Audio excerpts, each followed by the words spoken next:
नमस्कार दोस्तों, मैं डॉक्टर चौबे, मोटिवेशनल स्पीकर। आपसे ये जानना चाहता हूँ कि विश्व में सबसे अधिक बेरोजगारी क्यों? 1947 से आज तक 74 वर्ष बाद भी भारत एक डेवलपिंग कंट्री है, डेवलप्ड नहीं, विकासशील है, विकसित नहीं। ऐसा क्यों? सच्चाई इतिहास के पन्नों से दूर क्यों? जब लड़के पीएचडी करते हैं या यूरोप से इतिहास आता है तो सच्चाई कुछ और ही होती है। तो वो सच्चाई इतिहास के पन्नों तक लिखी क्यों नहीं गई? अकबर या अंग्रेज़ों का इतिहास उठा के देखें तो मकान भर जाएंगे, इतनी किताबें।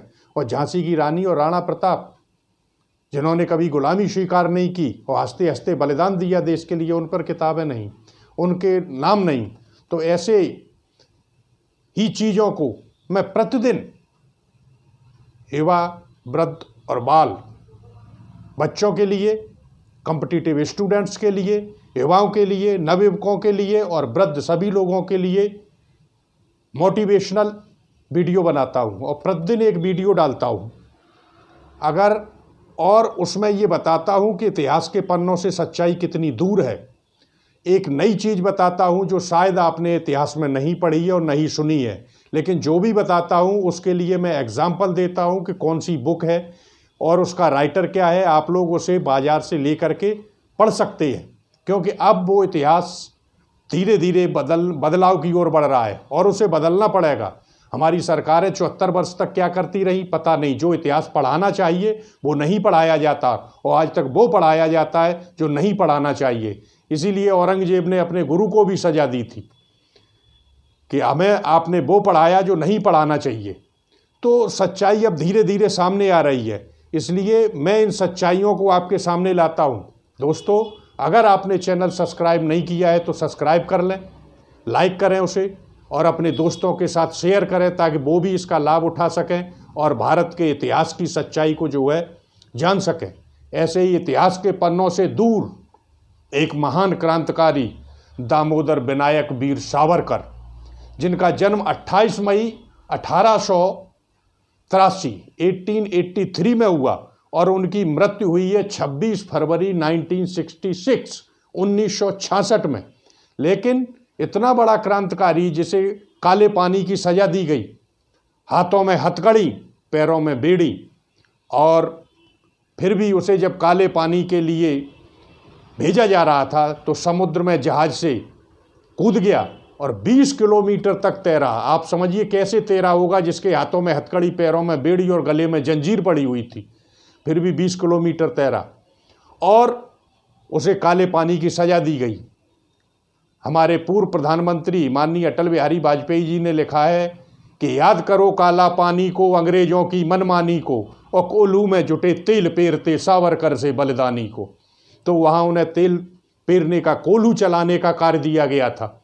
वीर सावरकर को कोल्हू चलाते रहे लेकिन अंग्रेजों के सामने सिर नहीं झुकाया। उस व्यक्ति ने दीवाल को कागज बनाया, पत्थर उठा करके उसे पेन बनाया और 1000 पंक्तियां, क्योंकि अच्छे कवि भी थे, तो 1000 पंक्तियां उन्होंने दीवाल पे लिख दी। सड़ा हुआ भोजन और गंदा पानी दिया जाता था उन्हें पीने के लिए, जबकि उसी जेल में अगर नेहरू जी जैसे लोग पहुंचे हैं तो उनको पेन और कागज मुहैया कराया जाता था, दिया जाता था। लेकिन वीर सावरकर के साथ ये अत्याचार होते रहे, उसके बावजूद भी उस व्यक्ति ने देश के लिए कार्य किया। तो एक किताब है, हेनरी कॉलर ने लिखी है, न्यू इंडिया। तो जो किताब लिखी उन्होंने, उसमें उन्होंने लिखा है कि वाह, इंडिया हाउस में कार्य करने वाला आदमी